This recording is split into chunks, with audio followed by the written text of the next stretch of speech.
Welcome back to The Shortcut, our daily live video show where we have main character energy for everything technology and consumer tech.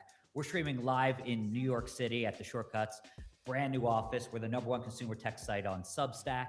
And I'm joined with Max and Kevin.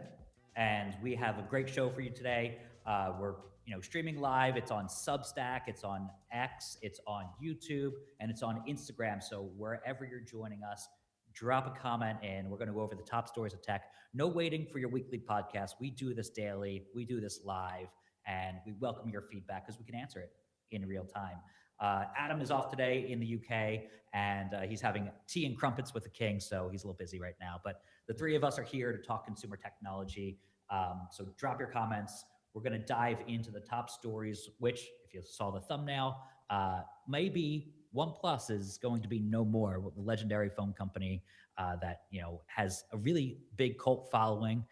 They may be going bye-bye, and that is probably the top story that we saw. There's a lot of changes in the tech environment.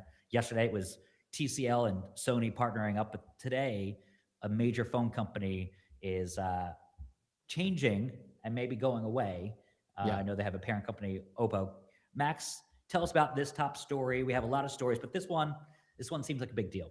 Yeah, so I'm not. If you're not familiar with OnePlus, they've been around for 10 plus years now. I think probably like going on 15 years at this point. Yeah, they started as just like a bunch of smartphone enthusiasts. They wanted to create a phone that was basically as powerful as the highest end flagships you could get, but for like half the price. And they were able to pull it off for many years. They built a cult following. And over the past, I would say 4 to 5 years, they've kind of slowed down. They started reaching the same price points as Apple and Samsung with $1,000 flagships and everything. They lost a lot of their momentum. Well, there was a huge report yesterday from Android Headlines that said that OnePlus is basically internally crumbling. All of their smartphone shipments have begun to slow down. They've canceled a bunch of upcoming OnePlus devices, like the OnePlus Open 2, which is going to be their sequel to the OnePlus Open Foldable. OnePlus 15S, like a smaller version of their OnePlus 15, that was canceled. and this is worldwide too. It's not just the pulling out of the US like we see with some companies. That happens every once in a while, but I feel like OnePlus, with the iPhone dominance, and then if you don't have an iPhone, you probably have a Samsung. Maybe you're the rare person who has like a Google Pixel in like the greater scheme of things. OnePlus doesn't have, I guess, the market share besides its devoted followers and that cult following. So it's a struggle. I mean, we're seeing that with Sony in the TV sector, where it's like, great brand, but hard to gain market share, especially in the US. Right. Especially with how we operate, where we have networks selling a lot of phones to someone who would normally be interested in a OnePlus at its, sometimes less expensive price. It's gotten, more expensive over the years for their flagships, but still, this Android Headlines piece kind of, shocked us, last night when we saw it. Yeah, it sent a lot of shockwaves like throughout the industry. People were just like freaking out over it. Now, if you read through the whole thing, which obviously we did before the broadcast, there isn't like somebody telling them that like, hey guys, like things aren't going quite well here. Like there's nobody within OnePlus like leaking something. This is, sort of Android Headlines doing their own research on it, which to some extent, like I understand. Did they issue an official statement? What do you have that you can kind of give us from your insights? So the only official data we have the only official insights that we have here is a statement from a OnePlus spokesperson from OnePlus North America. They said OnePlus North America continues to operate with full guarantee of users after sales support, software updates, and rights commitments. So OnePlus isn't going anywhere. They have publicly said that they're not going to go anywhere. OnePlus India also issued a statement which sort of digs into it a little bit more. They're like, recent unverified reports claiming OnePlus is shutting down are false. OnePlus India's business operations continue as normal. We urge all stakeholders to verify information from official sources before sharing unsubstantiated claims. So, Yeah. That's a that's This a article really like upset yeah. That's an OnePlus official comment employees. with shade. Yeah. I mean, basically, Yeah. It was a yeah, little more forceful out of India. Yeah. There's just a little bit. a lot of Yeah, pride there for OnePlus. It's a big brand for India, more so than US. US has its cult following, but right. they invested a lot of time and energy into appealing to people in India, even more so than the Yeah. US. Again, Well, locked up with carriers in the US. it's very easy to compete in other markets besides the United States. If you can make a really good, cheap, not necessarily cheap, but like mid-range to budget smartphone, you can sell it, and you can sell it well in places like India, like in China. In the United States, it's virtually impossible to start a new phone company and try to like have some sort of market share compared to Apple and Samsung. The fact that OnePlus even just tried and was The relatively fact that there's still successful in even the like a US. name in the States, yeah. Yeah, I mean, I went to a OnePlus event several years ago, and there's a line out the door in New York City for a launch event, and that was surprising. It's like, oh, there's actual interest in a phone company besides Apple that generates some buzz on a New York City street. That is pretty interesting. And they had one of the top foldables out there, the OnePlus Open. There was no OnePlus Open 2, and it just it tells you. I feel like LG dropping out several years ago, like it's not quite 10 years ago at this point, but like maybe 8 years ago, opened up the door for OnePlus to have some carrier relations because there was almost suddenly an open slot that some Chinese phone companies were angling for, and it was ZTE before it got put on a block list, a ban list, Right. and OnePlus kind of skated through a little bit easier. It didn't have any sanctions like Huawei. It didn't have, a do not work with list like ZTE.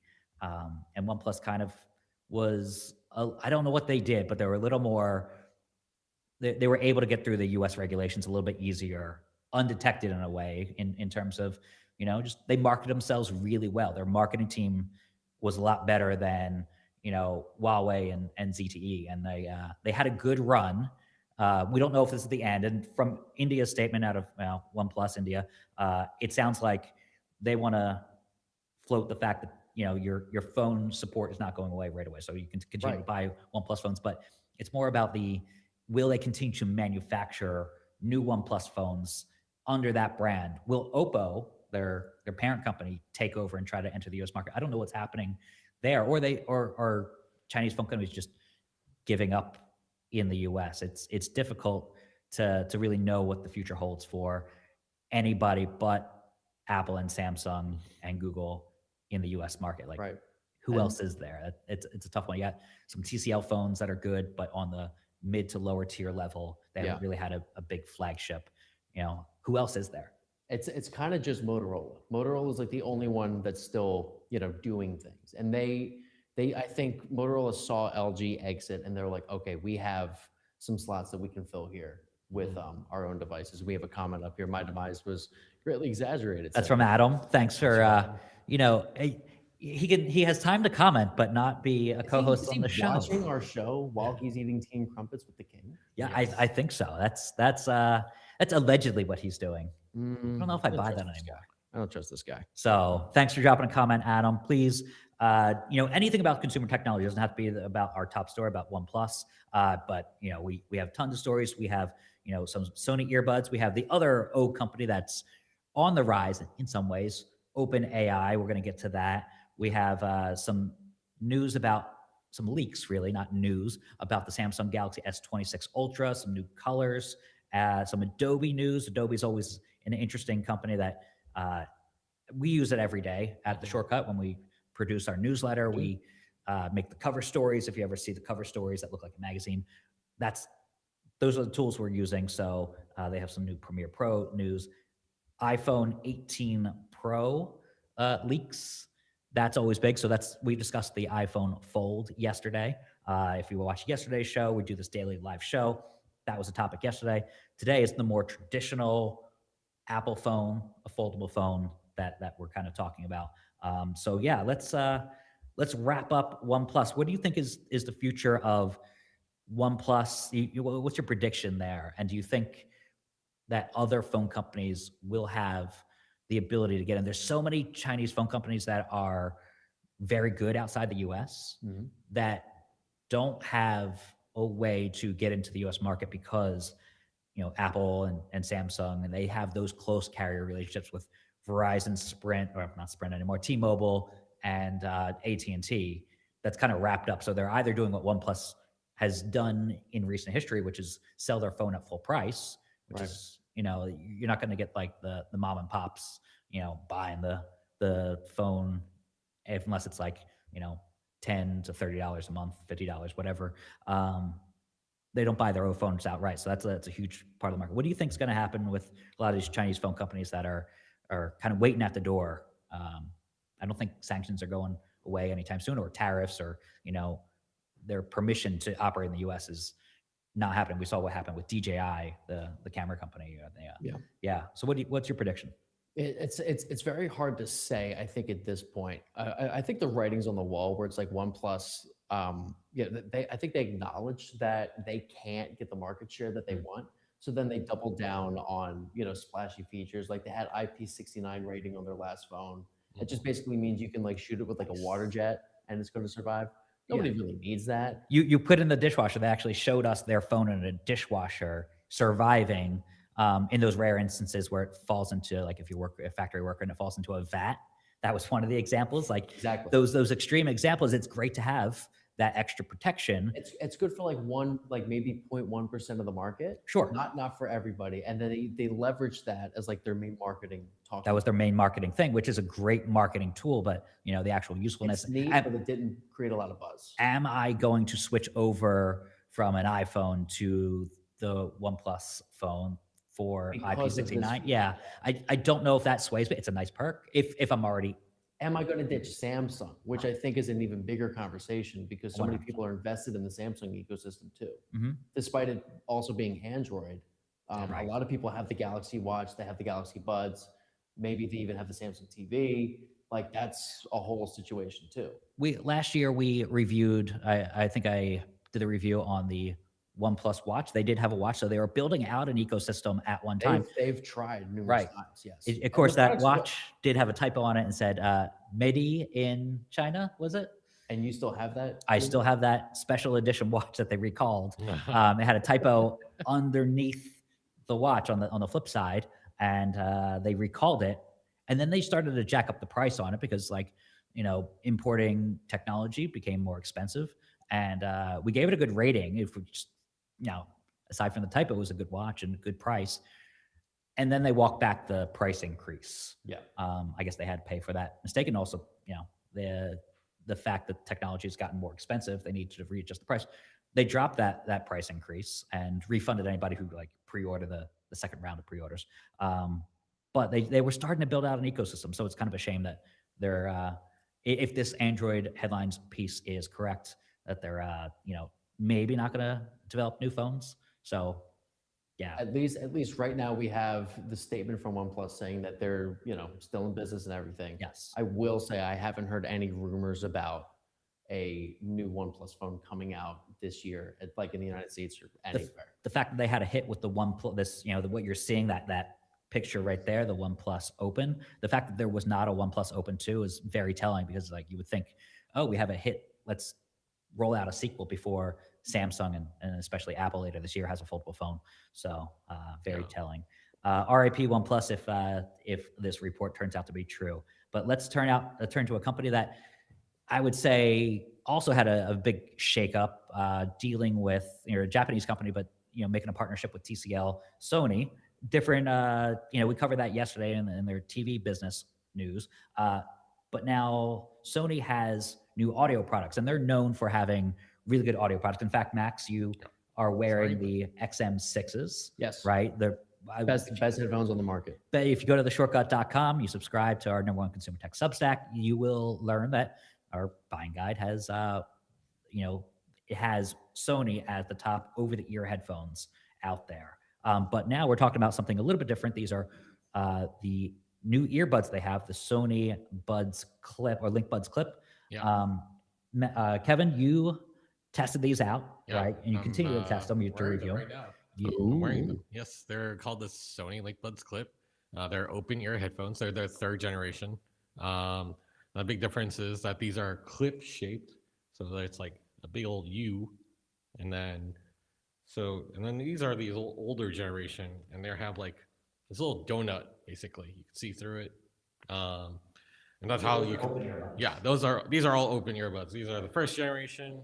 I got these also. Yeah. Nice.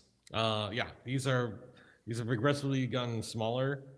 This is the first gen, and then this one got bigger. Mm. Yeah. Uh, anyway, they sound great. Okay. Yeah. I can see that the design has definitely evolved. Yeah. Over it looks like they've experimented a lot with different. Yeah. Like so, these were formats and great. stuff like that. These are great if you wanted like a traditional stick in your earbud sort of feel. Okay. But they were still open, and then these are actually even more comfortable because they kind of just completely stay out of your ear. Yeah, show canal. us that unique shape. You Yeah. hold those up. Yeah. Those are interesting. There you go. Yeah. I kind of dig it. It makes a lot of sense. Yeah.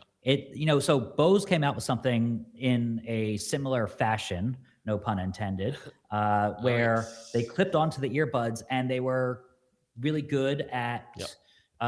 kind of like if you want something for a workout that's a little more secure than your normal earbud.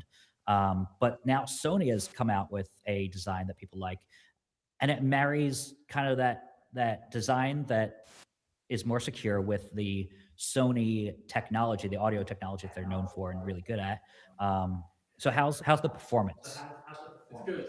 It's good. It's sounds great. Has 9 hours of battery life. I'm not quite sure how different the driver is compared to the old one because the old one had like this 11 millimeter driver. It sounded fantastic. These they sound very good too. Like I would say it's equal on par. The fun thing is also you could like tap them to use controls because there's no room for a button really, or there's no button on there. Is it like a touch surface? Yeah, Okay. yeah. There's not even a touch surface. This thing's like just a plastic piece of. Gotcha. There's some video of Kevin. I know we can pull it up, but Yeah. I laughed this morning when I saw it. Kevin is just going like this. Yeah, full force. You actually don't have to go that hard. I was just exaggerating for the Kevin video. was going like this with his face to, I guess, is that to play and pause music and do controls? So if you tap once, you can answer a call. If you tap twice, you can go forward or pause rather, and then tap 3 times, and you can skip Wave the of the track. future. Punch. Yeah, you are the punching yourself in controller. face. But Yeah.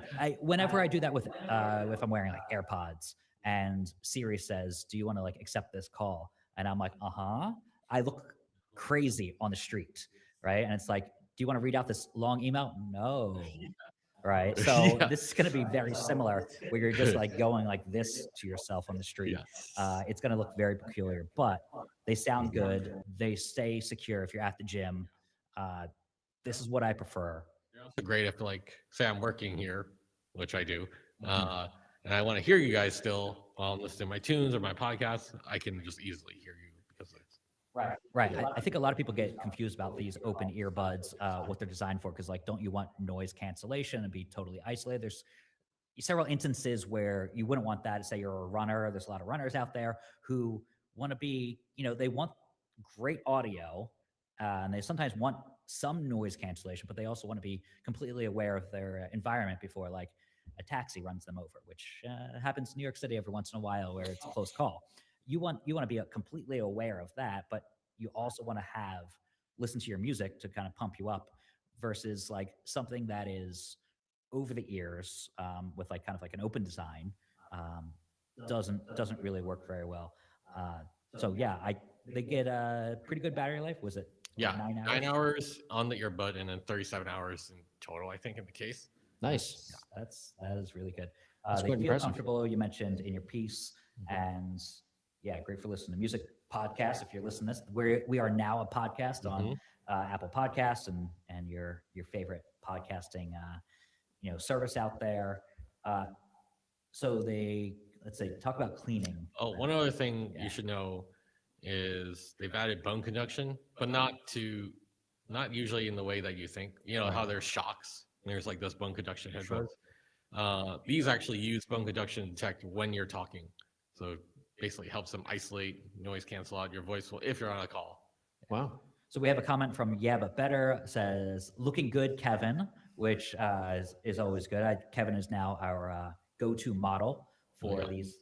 Show us that again. Why do you think I grew out this luscious? All right, yeah, Kevin's going to be testing hair dryers pretty soon from Life End. That was a hit article during CES. They have these hair dryers that have some smells to them, where it's the aroma, the ability to dry your hair and get a scent from it. So we're going to put Kevin's hair to the test.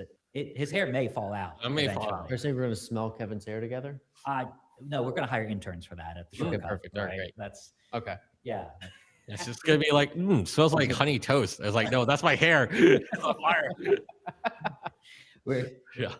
What are the qualifications I need for this job? Well, you have a nose. You have a nose for really good work here. So for $30,000 a year, I have to smell people's hair. Yes. Yeah. No, that's the payment for 2 years. Wow. That's not. Lucky me. Let's not get ahead of ourselves. But no, they're definitely cool earbuds. They're the Sony Link Buds Clip Open Earbuds. Are they on sale now? Yes, they're on sale now for $229. $229. Okay. So the AirPods launched at $250? The AirPods Pro 3. So kind of that sweet spot for a lot of earbuds between $200 and $250. I think the AirPods, when they're on sale, they're around $199. So in that sweet spot for pricing earbuds. Pretty cool. I like them. They come in a bunch of colors. So actually, which color do you have? Which case? In lavender. Oh, but you can also buy certain accessories to add different color on top of it. So you got black, coral. Hold that up again. Oh yeah. Yeah. So it's like a case that fits onto the lavender. Goes onto the case. Oh yeah. So if you take this case, this shot right here. So that's the bottom actually. So So if you take the little key ring, you want to put it on there. It's like one of these accessories that I don't know if I just throw these in my bag, but some people like the little carabiner cases for a little carabiner. So it makes it easier. Put it on a keychain, put it on like a belt clip. But I kind of like the lavender look. Yeah. So super awesome. And then also have these little air cushions basically. It actually doesn't really work for me, but it's like if you have really big ears or really small ears, really small ears, right? So it's kind of like a doily that then fits in there. I guess some people need that, and that it's an innovative idea. Yeah. So I haven't seen that before from any earbuds companies, but Sony, whatever is happening in the TV space, and they're partnering. I think that's probably a good idea. I read a piece by Caleb. Caleb Rated is his website. Formerly of Digital Trends, a really good TV expert out there. He has a Substack now called Caleb Rated. He was kind of going through the TV analysis of Sony's not going away from TVs. They're actually partnering to make their TVs better. I feel like that's good news, and there's even more good news coming out of Sony on the audio front, on the PlayStation front, in terms of manufacturing really top quality stuff. So this is one of them. Kevin, when's your review coming? Soon, within 2 weeks. Okay, within 2 weeks. We kind of go slower on some things. I don't know if there's any reviews out there now. I haven't looked, but we like to not pump out a review within 3 days. So I gotta listen to this for at least 37 hours to fully test the battery. Yes, Kevin does nothing else while he does that. Yes. He can't work on anything else. That's what he tells us. Before we fire him. So that's coming soon to theshortcut.com. So subscribe to the #1 consumer tech site out there. Nice. All right, let's go to story number 3. Story 3, it's about OpenAI, the ChatGPT company that everybody knows and sometimes loves and sometimes hates.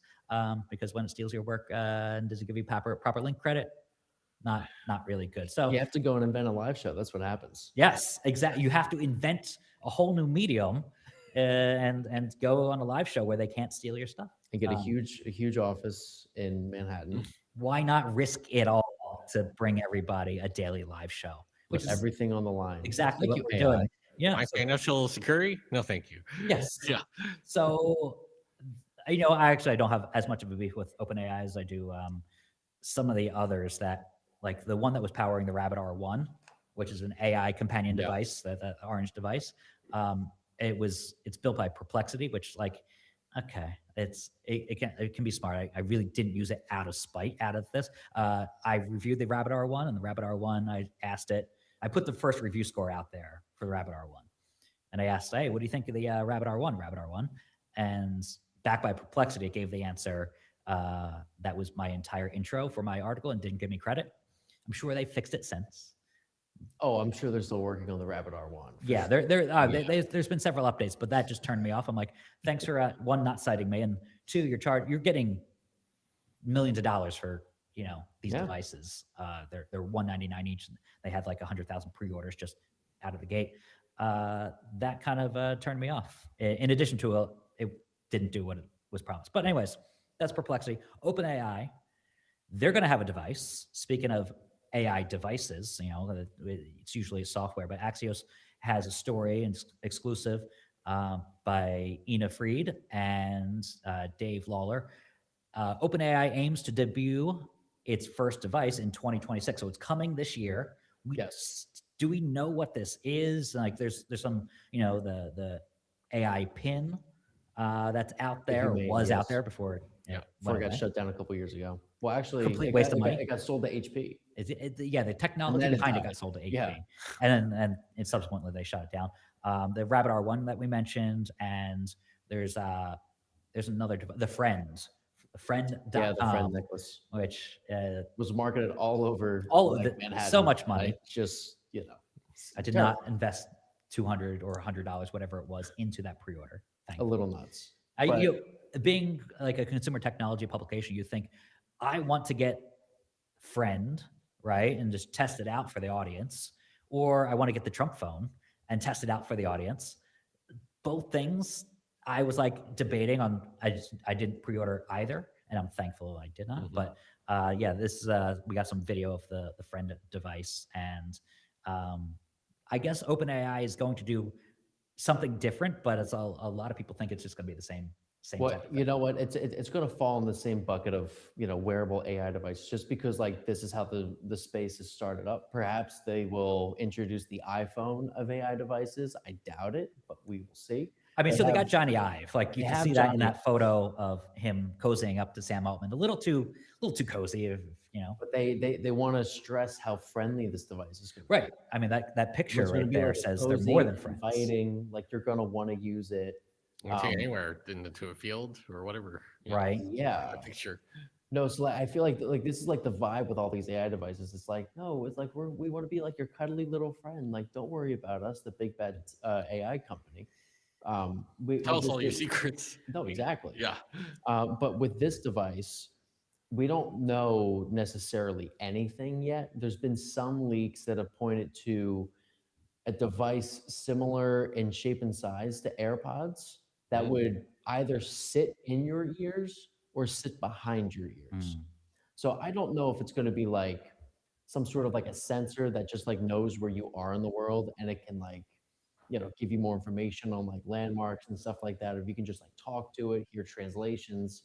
It's so unclear whether these are just like straight up headphones or if it's like something adjacent to headphones. When our second guest at CES, our second guest ever on the Shortcut Live, Eric from Pebble, right, showed us probably a device that is probably going to have a lot of the same functionality in terms of recording stuff. It was a Ring, not this one. This is a Samsung Galaxy Ring, but he had an oversized Ring, and it had some AI to it when on the back end, but it was like almost like a personal voice recorder.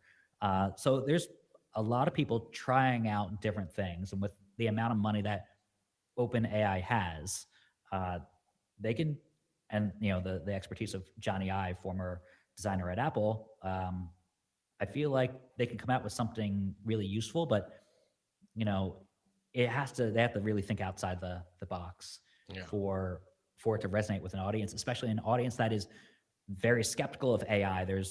Like we keep saying that there's good AI and bad AI. The bad AI for a lot of people is like is this going to take my job? Or we get a lot of comments whenever we don't use AI to write at the shortcut, but we use AI to like kind of test out what the latest and greatest things are in technology. Anytime we write about AI and like even a how to use it, we get really negative feedback from subscribers. For some of them love it, and some of them see it as, hey, this is going to take my job eventually, or it has, and they blame it on AI, which you might not be wrong. Or they're just like straight up tired of seeing it. They're Right. just tired of seeing AI and everything. You So know, like, the second you add more AI to their day, Yeah. like it Well, turns completely off. when we went to CES, there was a microwave that had AI. We use AI to cook your steak, and it's like, what? No, Yes. that's for just sure. I remember programmatic. essentially asking them, so how does it work? And it's like through the power of AI is what they said, literally verbatim. Through the in that power of expression. AI. Yeah. Right. So it's a little bit too much. This stream powered by AI. No, Yeah. it's like the whole- everything just We has are AI. right. Wait, are do- we? Yes. Right. Am I real? I'm replacing both of you with Tilly Norwood. Okay. So that's I mean, it could I be knew that Hatsune was Miku in the seat next year or next tomorrow. yeah. Hey, you never know. I also am curious if it's going to be like this thing that you wear. It sounds like they want to make this AI device that you can always listen to or hear Yeah. and talk to it discreetly instead of like, AI badge or Rabbit R1 or all AI wants to be your friend. Yeah. All of it does. During CS, all wants to be buddies. during CS, we also saw these pair of glasses that had just AI. That's Yes. it. Yeah, That's there all was we a did. lot of that. Yeah. I'll tell you a quick story about the Dell monitor. Did I tell this before? The U2424 that monitors I ended up buying, and we are in the looking at right shortcut now. office. Yeah, it is. I looked up on ChatGPT, and the U24. I was like, ooh, what about the U2425? Right, the 24-inch How does it 2025 compare? version. Yeah, how does it the old compare? version? And I asked ChatGPT, hey, the U2424, it's on sale. What's the U2425 like? 24 inches, 2025. And it gave me like the breakdown side by side. The contrast ratio is better. It's not that different, but incremental difference. And I was like, you know what? I'm going to go for the latest and greatest, right? I was convinced through this back and forth conversation. And then eventually I tried to buy the Dell Ultra Sharp U2425, and not only wasn't it not on sale for a competing price or even close to it, it doesn't exist. And so I asked ChatGPT, I was like, hey, did you lie about this? And it went, yeah, you caught me. And it was just like, what? This is ridiculous. So that's ChatGPT for you. Sometimes it makes stuff up because it wants to appease you and be your friend. But don't you want like your friend to lie to you once in a while and keep you on your toes? I mean, Oh, it definitely kept me joke on once in a while. Yeah, no, that's why I hire you guys, just to butter me up and Just to entertain you. I mean, it's working. So, but no, it's just like those are some of the pitfalls that OpenAI needs to fix, because you have this device. If you're the one good thing I'll say about this device, whatever form factor it ends up being, is sometimes, especially with customer service or an incident happens where you're like, no, I can prove that this or that happened, or you said this or that, or I misplaced something, I put it down. I think that would be a really beneficial thing for like almost retracing your steps, or saying, oh, you said this in they always say, oh, this line's being recorded. Well, you have no way to bring up that conversation unless like you get into a lawsuit situation. I think that could be really beneficial for something that you want to recall. Windows, Microsoft had something called recall? Yes. Where you kind of take snapshots of your screen. Screenshots, yeah. Which I was like, that's like your computer having a GoPro on it at all times. People got very, very freaked out by that security risk, but I'm like, I could see the benefits of it. Sure. Where I ran into an incident, booking a hotel for CES. I switched hotels, right? I went from Mandalay Bay to the Venetian, and I called up. I'm like, hey, I know it's the last day. I want to cancel my hotel and book a new one. And they were like, oh, you had until midnight on the 31st. It says midnight, but in another spot it says 11:59, which are a minute apart from being 24 hours apart. And in the fine print, it did say 11:59, so I was able to cancel. But like, it's a 45-minute phone call at the airport that I'm, on New Year's that I'm on the line for. They could have tried to enforce that, but if I had a screenshot or an OpenAI device that's kind of recalling stuff, whether it has like cameras in it or not, like that's where this type of technology could be useful. It could save your ass a little bit. So it might. I see the pros and cons, but also I'm with a lot of people that AI can be a security risk if not, properly, rolled out. Right. So Yeah. super interesting. We'll continue to cover that on The Shortcut. If you're just joining us, subscribe to theshortcut.com. It's the #1 consumer tech site out there. We're doing this daily live show. We want your feedback. We want your comments on X, on YouTube, on Instagram, and on Substack itself. We've got a lot of people joining. If I could just offer a little inside baseball here. Go for it. The more comments that we get, the more money that Matt is going to give me at the end of the day. So for every comment, I'm going to get $1 from Matt. Oh man, we could get $5 by the end of the day if told me. 3 more people comment. We got Jason Osborne. Jason can leave a comment and earn you $1. You know what? Let's do it. Every comment that we get, I get $1 from Matt. Yeah. See what happens. I'm hungry. I want lunch. Every time there's a comment. Yeah. Yeah. You both get $1. We both get $1. Almost so please nothing. leave It's your like comments because me and Kevin haven't eaten in days. I like that idea. Not that you haven't eaten in a couple days. That's that's Whose fault is that, Matt? I on our first day of moving into this office 2 days ago, I bought you guys lunch. Yeah. So or breakfast, whatever it was. And that's was the where last I meal drew we the bought. line. I was like, no more food. Mhm. And I decided to get that same takeout and eat it in front of you in the office. Yes, you ate that avocado toast directly. It was so good. So, yes. Yeah, So we were please streaming leave live comments. from the new comments. office. Yeah. So instead of paying them, I like this new payment structure. We give Okay, them I didn't say $1. that. I did not say that. Oh, shit. Okay. So, anyways, new joiners, thanks for joining us. We actually broke 100,000 views yesterday on X, so that was good. So yeah, definitely come join us. Come join the chat.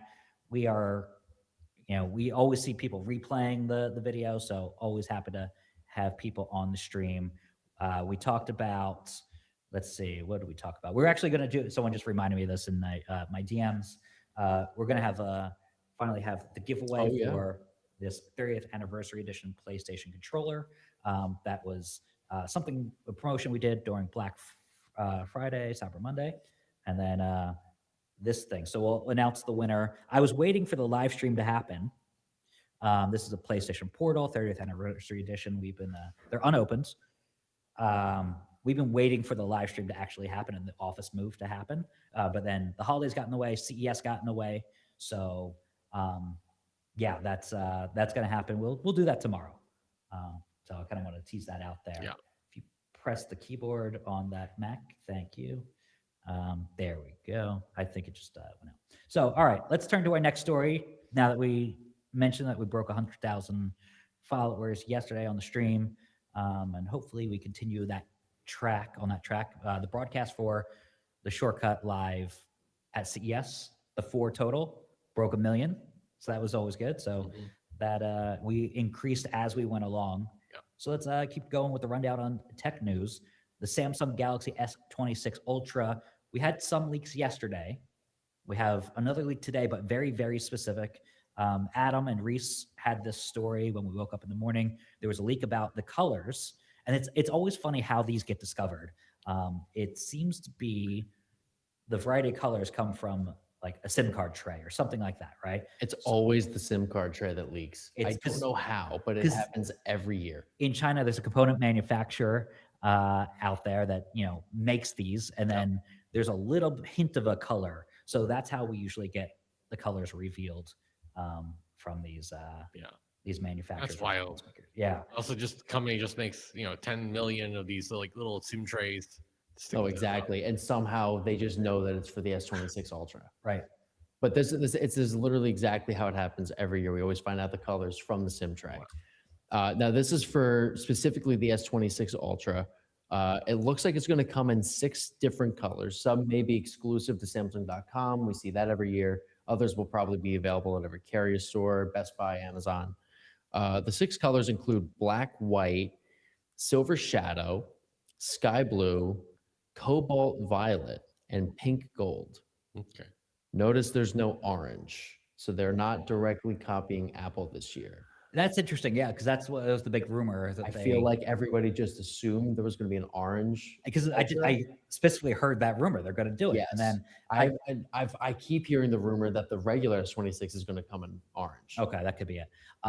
Because the thing about these rumors, sometimes they aren't rumors and leaks. Sometimes they are someone's predictions. So at the shortcut, we try to cut through that and figure out what's real and what's not. But that's super interesting. The thing about the Ultra is also it always comes with those business colors, which is It's always a little bit like classier to some extent. It's not like as flashy as you say classier. I say boring. Like sometimes they're muted colors. Some once in a while. Boring's a good way to describe it. Samsung specifically for its, I guess, its Ultras and like even the Z Fold 7 had good bright colors. That blue in the Z Fold 7 was very nice. But for years, especially Apple, I lay that at Apple's feet. They have the most boring colors, except for the orange was actually pretty good. So I gotta say, you have an orange 17 Pro Max. I feel like with the ultra premium smartphone category, yes, Apple has like royally messed the whole thing up. Where like you can have a very splashy phone color again. Yeah, look at that right there. I want.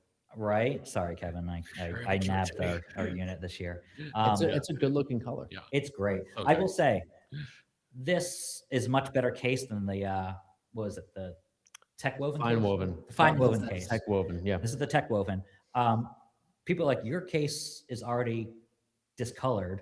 That is because of cheap jeans, expensive jeans, doesn't matter. Just jeans leak onto there, like the dye in jeans. So that's kind of an interesting thing, but it's held up structurally pretty well. Yeah, no frayed sides. Better than the tech woven. Yeah. So, yeah, the fine woven major upgrade. I do keep it in there, but yeah, it's turning blue. It'll be eventually Gene blue after a year of testing this phone when the iPhone 18 comes out and we start testing that. So I kind of wish Samsung would make a case like that because Samsung used to make leather cases too. Everybody used to make leather cases for their phones, and then the environment got in the way, and they were like, "Let's just not do that anymore." Yeah, giving credit where credit is due. That's what we do here. The images either come from Evan Blass or Ice Universe. Ice Universe. Ice Universe. Okay. Looks like both of them had something to contribute to this. Yeah. This whole leak. So that article is on theshortcut.com right now. It's on our Substack. You'll find it there if you want more details, more rumors. We got asked about that yesterday in some of the replies on our X handle. So there is a brand new story about Samsung rumors, but like it seems like every day we're seeing something new, right? And there's always something to go over. It's like, does it include the S Pen? Very, very likely. What colors does it come in? What storage sizes will there be? And of course, the almighty one, how much is the price? Exactly. Right? What's the price this year? That is the big one that we're also waiting for. It sounds like it'll be $50 more, but it's very unclear right now. Right. I think a lot of times it's not clear to these companies, what do we charge? Like we saw when the Nintendo Switch 2 came out, they were holding back on the price for so long. They announced the device, and it wasn't until like the pre-order that we actually got the price. And then there was a readjustment on the accessories for the Nintendo Switch 2. So companies, like when we went to CES, a lot of the TVs, they were like, it's going to be maybe in this range, right? They just didn't have a price for us because they're waiting until March, April, May to announce when the last minute when they roll out these TVs, how much the TVs will cost. So that is very different from past CESs where they would give us a much more concrete price. Right. It's with the world environment that prices are kind of an unsure thing for a lot of tech manufacturers out there. It's also because of RAM again, and the lack of RAM may increase prices. Everything has AI, and that needs RAM. Right. Right. No, the state of affairs for technology is just like, we have no idea how much to charge yet. We're going to let you know the day before it ships. Is it releasing in the US? Oh, yeah. That's another thing. I mean, if we get around to it, it's funny because the US usually gets first dibs on everything.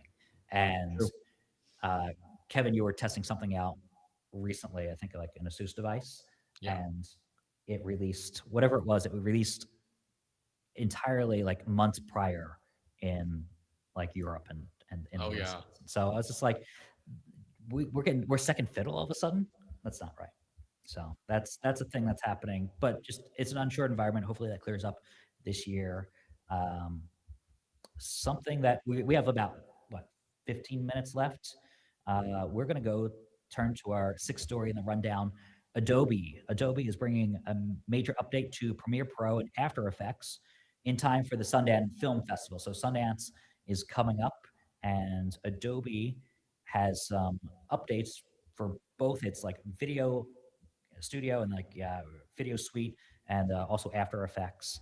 And the new update brings clever AI powered tools such as a new object mask tool. So it's easier to kind of like, isolate subjects and create effects for those subjects.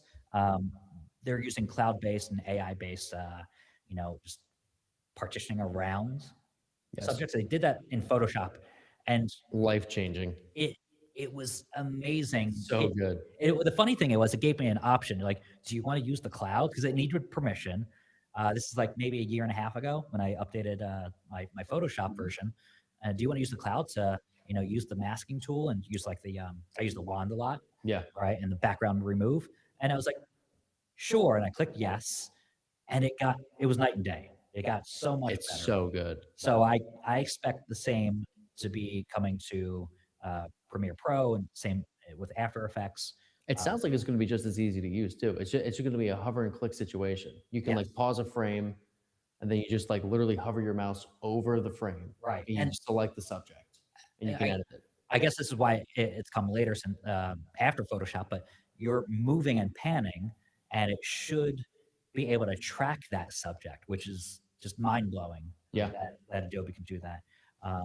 Other additions include redesigned shape masks and more seamless integrations with Adobe's other services. So, like, it's interesting that when we kind of dug into using Adobe as a team, like the Creative Cloud, there's certain tools that are better for like Lightroom handles all of our photos. Photoshop is for creating different, I guess, artworks like our cover stories. Yep. And just overlaying graphics on top of one another. Lightroom's more like tinkering with the photo to make it more vibrant and like clear and more gradients in there. And yeah, so they have a lot of other tools that are like specialized for the the exact job you need. And then there's tools like Adobe Express, which is for the person who just wants to put together like a pamphlet for like their kids' soccer games, stuff like that. So the fact that this is reaching into all these new tools are reaching into other services, super awesome. The update comes as Adobe gears up for another Sundance Film Festival, which it's continued to partner with. So there's the timing is not unexpected. It always rolls out stuff for these big events. So Apparently, 85% of the films at the Sundance Film Festival were made using Adobe products. interesting. Yeah. That I did not know that. That Yeah. is, yeah. So we use it all the time. It's interesting, like we talked about on the show yesterday, that Apple is getting into kind of the ground level of getting the students and other creators at a cheaper level, but Yeah, with Creative hasn't Studio. proven itself Right. quite yet. But yeah, Creative Studio. So it feels like Adobe is kind of answering back at this with, hey, we have even more advanced tools, which helps if you're someone who says, no, I'm not only going to be a beginner, but I plan to grow into these tools and use them long term, because you want that more advanced stuff after like a year or two of like learning the tricks of the trade. So very cool. Last one, last story on the rundown today for Shortcut Live. Again, we welcome your comments. If you have feedback, even in the replay, we get a lot of replay views. We will tailor tomorrow's show to you. So if you drop a comment after the live stream, or an hour long, starting at 1 p.m. Eastern time every day, we will tailor the show to you, because that's something we can do. We're not a weekly podcast. We're That's right. a daily live show showing off really cool products. Yep. Sony Like earbuds. new Sony earbuds right here. So got those very satisfying snap there. But last one, something we'll have on maybe in September, if Apple comes through with the new iPhone 18 Pro, and it's a leak about the dynamic island. So it's that island that is at the top of your phone. If you have like a newer iPhone Pro or iPhone 14 Pro series. and up, yeah. Yeah. So uh, this is interesting. It's supposed to be different. Max, tell me about this new dynamic island and how exactly it's different because it's useful and I don't want it to get smaller, but it may It's okay. change. It's totally fine if it gets smaller. So the black cutout at the top of your phone, it's a little bit big right now. It doesn't really take up a lot of screen real estate, but That's- like I think Apple probably sees it as a bit of an eyesore, hence why they distract you with all the dynamic island features. It's been there's been a lot of back and forth in the leaks world as to whether it's going to shrink completely, like maybe go away, or if Apple's going to just like dismantle it, move the selfie camera to like the corner of the screen. Maybe they'll like leave it alone. A lot of uncertainty. It looks like all the leakers are starting to like agree on what's going to happen. Um, it seems like with some of the sensors for Face ID, they're going to move them beneath the screen, leave the selfie camera in the middle of the screen, and maybe have like one or two sensors that they can't fit underneath the screen and just leave them as is. So that With makes sense. shrinking the dynamic island just like a little bit. But my problem isn't with the cutout being smaller. It's I really like the controls of the dynamic island. They Right. won't go away. They won't go away. So They're it's not still gonna going go to use that spot. It just when you want that full screen experience, when you're watching a movie, when you're watching a YouTube video, Exactly. you can have that full screen experience There'll be without less that dead cutout. space. Yeah. Okay, that dead space. Okay, Exactly. And- This is it's just a step in the direction of the future where Apple wants to fully put all the sensors behind the screen. Mm. They can't do that right now because under display selfie cameras suck. they are terrible. The fact that Samsung used it for so long in its And the foldable Fold? phones, and for the Bizarre. for the Z Fold 7, it got rid of that, thankfully.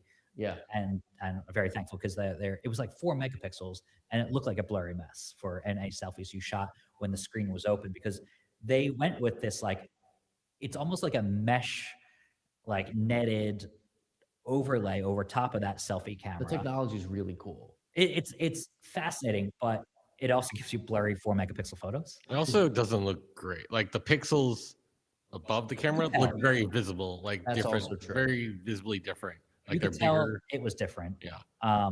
But at least they tried something, so it was better than like a hole in your phone, but not Yeah. at the expense of the camera quality. So I'm kind of psyched to see what Apple comes out with and how they go about shrinking that dynamic island. Yeah. Without getting rid of those controls. I use that all the time. Kevin, do you use that for like doing music controls and stuff like that? Yes. So I usually have like my podcast going, and I'm using Google Maps to navigate me around the city at And- the same time. So I got two things going, always at both corners of the Face ID. And what podcast are you listening to? Oh, it's the shortcut. Of course, every day, daily. Shortcut Live. Yeah, you know what? It's really funny. Kevin listens to the Shortcut Live so much, even though we've only had a couple episodes. He just does it on repeat, Mm-hmm. which is Yep. nice. It's very, like it's driving our numbers way up. That's why we're getting to Oh, yeah. 100,000 views. We're just Every view single farming day. here. That's all we're doing. We Yeah. just have everything on repeat 24/7, 365. Why not? That's exactly That's what the it is. AI is for. Yeah. Yeah. There we go. No, So- the dynamic island's been like one of my favorite features that Apple's added. It's like you don't realize that you need it until like one of like the super handy controls just like pops up, like music controls. Mm. It's fantastic to just be able to like switch between songs and stuff like that, or jump right back into Spotify. Timers are always great on that. I use it to like decline phone calls. It's a very versatile system. So like it's not going to go away by any means. Right. It's just like the cutout's going to get a little bit smaller. Yeah. And there's been just a ton of rumors as to like whether it's going to go away completely or if Apple's just going to keep it the same. It looks like it's just going to change a little bit. I can't imagine an iPhone interface without that like At this point, dynamic yeah, island now because Yeah. it gives you so much information. I do wonder what happens. Like, so with the 20th anniversary iPhone, which is supposed to come out next year, there's rumors that they'll be able to move everything underneath the screen. I wonder if they keep the dynamic island around somehow on that. I don't know how/why they would, because you don't have like the cutout to mask anymore. So then do you just like have it pop out of thin air, or does it have like a still like a little cutout maybe at the top? I have to question how much innovation they put into this iPhone 18 Pro when the iPhone Fold is going to be like their flagship device eventually. It's going to be like maybe the experimental one initially, but the early adopters are going to gravitate towards that. One has to wonder with the iPhone Air if they were experimenting for the Fold to get like a super thin phone and then kind of like I think double the they size. definitely were. Yeah. Right. Yeah. So with the iPhone 18, are they going to use this as testing ground for what the Fold will get eventually? Um, I think, remains to be seen. yeah, no, I think the Air is definitely where Apple's going to experiment with like super thin components and stuff, and like incorporate that into folding phones in the future. I think with the Pro, it's just going to be somewhere for them to like experiment with like, you know, like the single best camera you can get and like the biggest battery. Like how far can we push normal phone specs? And sort of maximize the whole thing. Whereas with the Air, they'll want to minimize everything to fit it into folds, like a clamshell foldable, which is said to be coming at some point. Um, yeah, I think with the iPhone 18 Pro, it's going to be it'll be like an iPhone 17s Pro more than anything else, but there'll be a couple of like enhancements. They're going to increase the battery life too, so there will be like a handful of upgrades there. Um, but yeah, with the dynamic island, it looks like it's just going to shrink a Yeah. tiny little bit. These are the most exciting iPhones since the 10, the X, however you want to say Yes, it. Yeah. I Oh, know. 100%. So top stories on the shortcut.com right now, it's the Sony Link Buds clip that, a little bit of hands-on action from Kevin, our resident model. Nintendo Switch 2 price increase predicted for this year. So if you're in the, you know, thinking about if you're on the fence about getting a Nintendo Switch 2, that might be buying it now might be your best bet. Are you just calling me out, Matt? Is that what this is? I, Because you know I what? don't own a Switch No, 2 yet? uh, no, I'm just calling out someone named Max B, or I no, see. or M Bondano. Well, I guess I Oh, revealed it. All Okay. right. Oh, who could that be?